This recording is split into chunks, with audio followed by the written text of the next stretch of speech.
Ladies and gentlemen, now Bangladesh Air Force squadron leader Anika এবং squadron leader শাহরিয়ারের নেতৃত্বে বাংলাদেশ বিমান বাহিনী ৩০১ আকাশ প্রতিরক্ষক ইউনিটের ভূমি থেকে আকাশে নিক্ষেপণযোগ্য ক্ষেপণাস্ত্র SM-90 এয়ার ডিফেন্স মিসাইল সিস্টেমের যান্ত্রিক বহর।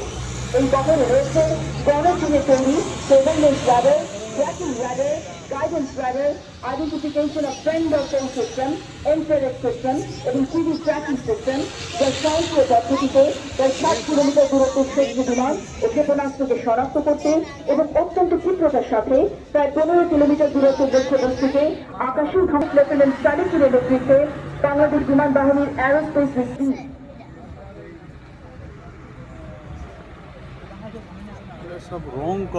এই পর্যায়ে প্রদর্শিত হচ্ছে স্কোয়াড্রন লিডার ইকবালের নেতৃত্বে বাংলাদেশ বিমান বাহিনীর ARTC হতে নিজস্ব প্রযুক্তিতে নির্মিত PFX-2 vertical take off and landing এর সফটওয়্যার UAV।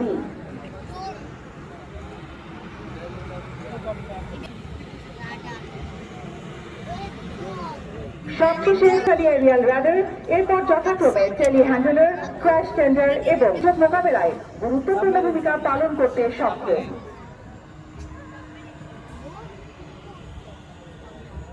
সুধী মণ্ডলী, এবার এগিয়ে